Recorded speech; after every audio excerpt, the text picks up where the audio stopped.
In the heart of a vast African landscape, where golden fields stretched beneath the sun and rivers whispered ancient songs, there lay a small village named Asuma. It was a place where traditions were sacred, and every ritual held deep meaning. Among the customs, none was more respected than the mourning of the dead. Funerals were solemn occasions, marked by wailing, prayers, and drumming that echoed through the land, sending the deceased off with honor. But in this village, there was one man who defied these sacred traditions, Kofi. He was a tall, lean man with deep-set eyes that always carried a glimmer of amusement. Unlike others, who wept at funerals, Kofi laughed. He laughed loudly, shamelessly, as if death were a grand joke meant to be enjoyed. His laughter, strange and eerie, filled the air while others wept. At first, the villagers thought he had lost his mind. Then, they grew angry. How could someone find joy in another's sorrow? To them, Kofi's behavior was more than odd, it was disrespectful. Some whispered that he was cursed, while others believed he had no heart. Yet, Kofi never changed. To him, funerals were funny, and he saw no reason to mourn. At first, the people of Asuma tried to ignore Kofi's strange behavior, hoping it was just a passing foolishness. But as time went on, his laughter became unbearable. Each time someone passed away, the village would gather, dressed in mourning cloths of deep black and sorrowful blue. They would wail, beat their drums, and sing songs of farewell. And there, standing among them like a misplaced shadow, was Kofi, grinning, chuckling, and sometimes bursting into loud, uncontrollable laughter. The villagers were outraged. "Kofi, have you no shame?" an elder scolded after a funeral. His wrinkled face was twisted with fury. "You mock the dead with your laughter. Have you no respect for those who have left us?" But Kofi only shrugged. "Why should I cry? Death comes for everyone. It is a door, not an end. Why do you mourn when you should be celebrating their journey?" His words unsettled many. To them, death was not something to be taken lightly. It was sacred, mysterious, and often feared. Some villagers whispered that Kofi was cursed, that perhaps a dark spirit had taken hold of his soul. "If he laughs at the dead, maybe the dead will come for him," an old woman muttered, clutching her amulets tightly. Others feared that his behavior would bring misfortune to the village. What if the ancestors became angry? What if the spirits of the dead refused to rest? The village priest, a man known as Nano Beng, was consulted.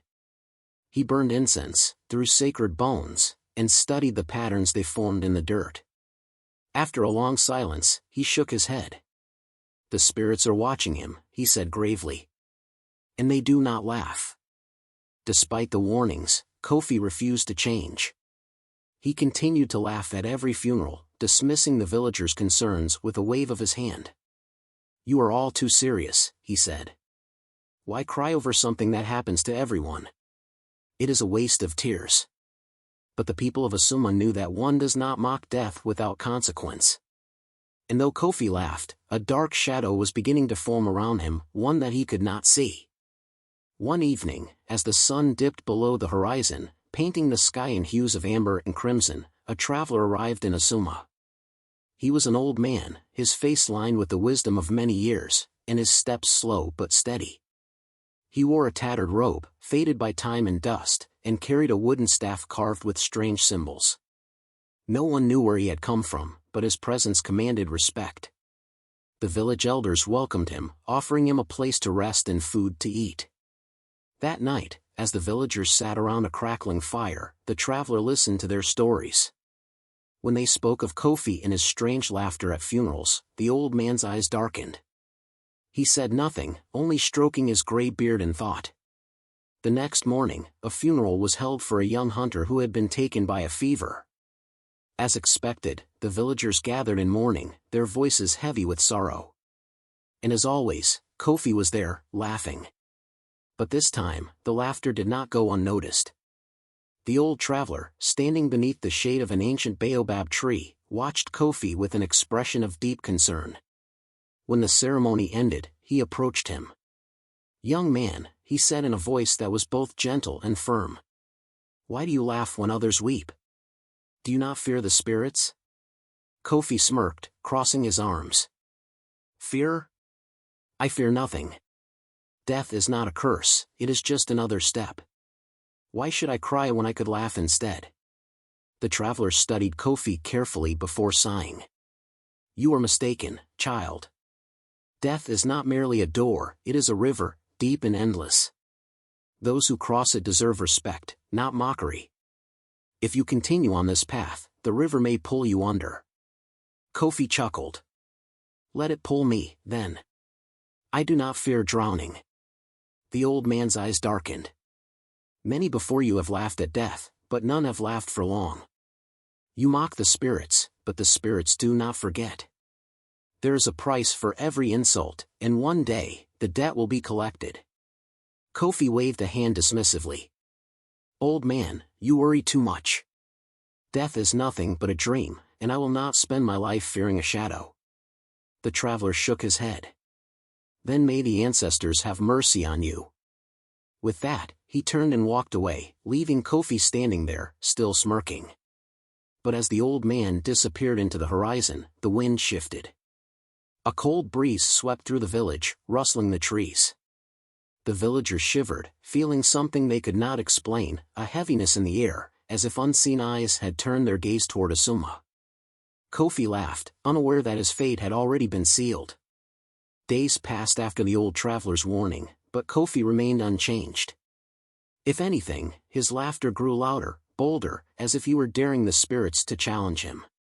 Then, one evening, tragedy struck. Nnamdi, the eldest man in the village, passed away in his sleep. He had lived for over 90 seasons, his wisdom guiding generations. The entire village mourned his loss, for he had been a pillar of strength and knowledge. His funeral was to be the grandest Asuma had seen in years. On the day of the ceremony, the villagers gathered in their finest mourning cloths. Women wept into their scarves, children clung to their mothers, and men stood in solemn silence. The drums beat slowly, echoing through the land, calling the spirits to receive the great elder. Then came Kofi. As the dirges rose in the air, he did not bow his head or close his eyes. Instead, he burst into laughter, louder than ever before. The sound was sharp, jarring, cutting through the sorrow like a blade. Some gasped, others clenched their fists in rage. Enough, an elder shouted. You disgrace us. You disgrace Nnamdi. But Kofi only laughed harder, clutching his stomach. What is disgraceful? That you cry over what is natural. That you wail for a man who lived a full life. If anything, he should be laughing at you for making such a fuss. The crowd murmured angrily, their patience gone. Even those who had once pitied Kofi now glared at him with disgust.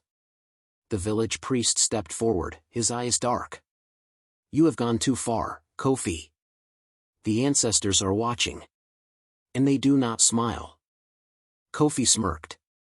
Let them watch. Perhaps they will learn to laugh as well. That night, as the village slept, the winds changed. A cold breeze swept through Asuma, carrying whispers, soft, eerie, and filled with sorrow. The trees swayed, though there was no storm. The air grew heavy, pressing against the huts like unseen hands. And somewhere in the darkness, something moved. Kofi lay in his hut, the echoes of his own laughter still ringing in his ears. He stretched out on his mat, feeling smug. Fools, he thought. Afraid of death like children afraid of the dark. Then, he heard it. A whisper. Kofi. His heart skipped. He sat up, looking around. The hut was dark, but something felt wrong, the air was too still, too silent. Then he heard it again, this time from the corner of his hut. Kofi, why do you laugh? His blood ran cold. He turned, but there was nothing there. Only shadows shifting in the dim moonlight. He exhaled, shaking his head. Just my imagination. But then, he saw them. Figures stood at the entrance of his hut. Pale, unmoving, their faces empty. Kofi's breath hitched. He recognized them. They were the dead, the ones he had laughed at. Their hollow eyes stared into his soul. They did not blink. They did not move. Then, one of them smiled. A chill ran through Kofi's spine. This was not a dream. With a scream, he stumbled out of his hut, falling onto the dirt. The village lights flickered, the air thick with something unnatural. Villagers rushed out of their homes, watching in horror as Kofi clawed at the ground, his eyes wild. "They are here! They are here!" he shrieked. The village priest came forward, chanting under his breath. "It has begun," he whispered. Kofi, gasping, turned to him. "Help me! Make them go away." The priest shook his head. "The spirits have taken notice, Kofi. And they do not forget." The villagers called for the witch doctor, a woman known for speaking with spirits. She threw bones, burned sacred herbs, and listened to the whispers in the wind. Then, she sighed. "It is too late." Kofi's fate was sealed. The dead had come for him. That night, Kofi collapsed onto his mat, drenched in sweat. His body was weak, his mind restless. He tried to keep his eyes open, afraid of the shadows lurking in his hut. But exhaustion won, and soon, he drifted into a deep, uneasy sleep. Then, the darkness took him. Kofi's eyes snapped open, but he was no longer in his hut. He was standing in a strange, endless void. The sky above him was neither day nor night, swirling in eerie shades of gray. The ground beneath his feet felt cold, like the smooth surface of a forgotten tombstone. A chilling whisper surrounded him. Then, he heard it, laughter. But it was not his own. From the shadows, they appeared. The dead. Their pale figures surrounded him, their hollow eyes fixed upon him. But this time, they did not stand in silence. They laughed. It was a cruel, hollow laughter, mocking, endless. They pointed at him, their lips curling into unnatural smiles. "Look at the man who laughed at our pain," one spirit jeered. "Do you laugh now, Kofi?" another sneered. Kofi stumbled back, shaking his head.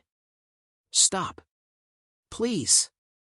The laughter grew louder, echoing like thunder. The spirits moved closer, their presence suffocating. "You found joy in our sorrow," one spirit said, stepping forward. It was the hunter who had died from fever. His once strong body was now frail and ghostly, his eyes full of sadness. "Now, you shall feel the weight of every tear you mocked." Kofi fell to his knees. "I did not mean harm. I only wished to show that death is not to be feared." The spirits stared at him, unblinking. Then, they spoke as one. "Then learn, Kofi. Feel what we have felt.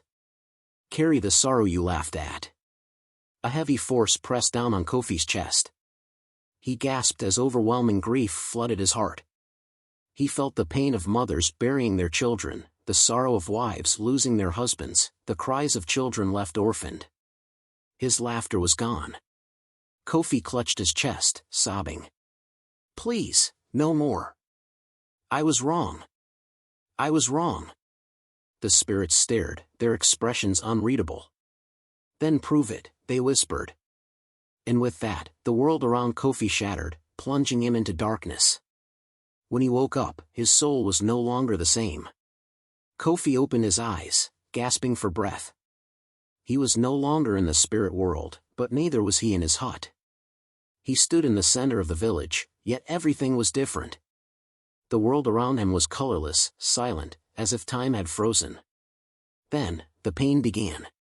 A sharp cry pierced the air, and suddenly, Kofi was not himself anymore. He was inside the body of a grieving mother, clutching her lifeless child. He felt her heartbreak, the unbearable weight of losing the one she carried in her womb, the child she had sung to sleep. Before he could process the sorrow, he became someone else, a young boy, standing at his father's grave. He felt the loneliness, the emptiness, the cold realization that the strong hands that once carried him were now gone forever. Then, he was a widow, staring at the empty mat where her husband once slept. She reached for him out of habit, only to touch nothing but air. One by one, Kofi lived the pain of every villager he had ever mocked. He felt every tear, every heartbreak, every moment of despair. By the time the spirits released him, he was broken. His once proud heart had crumbled, replaced by a sorrow deeper than words. The spirits' voices echoed around him. "Now, Kofi, do you understand?" Tears streamed down his face. He clutched his chest, nodding. "Yes," he whispered. "I understand." A silence followed, heavy and final. Then, for the first time since his curse began, the spirits were gone. Kofi awoke, his body trembling with the weight of the journey he had just endured. The world around him seemed brighter now, clearer, but it was the sorrow in his heart that defined the moment. His laughter, once so carefree, was gone, replaced by a deep understanding of the pain he had caused. The village was quiet as he stumbled outside, feeling the cool morning air against his skin. For the first time, he truly saw the faces of the villagers, those who had mourned, those who had suffered, and realized the depth of their grief. His heart ached as he thought of how he had mocked them, how he had laughed at their pain. With a humble step, Kofi made his way to the village square. The villagers gathered, watching him approach with wary eyes. He stopped in front of them, his head lowered in shame. "I was wrong," he said, his voice thick with emotion. "I mocked your pain, I laughed at your sorrow, and for that, I ask for your forgiveness." A heavy silence followed. Some villagers looked at each other, unsure, while others began to murmur. Kofi took a deep breath, his hands trembling. "Please, allow me the chance to make amends. Let me honor those we have lost, those I mocked." The villagers watched as he began to prepare a special ceremony, one that would honor the dead with reverence, with songs and prayers. He carefully set up an altar, placed offerings, and lit incense as the drumming began. This time, his hands were steady, his heart sincere. As the ceremony unfolded, the air grew still. The spirits watched from afar, their presence soft, but the weight of their judgment was lifted. When it was over, the villagers nodded in acceptance. Peace had returned. And with it, Kofi had found his redemption. The spirits, at last, released him, and the village of Asuma was at peace once more.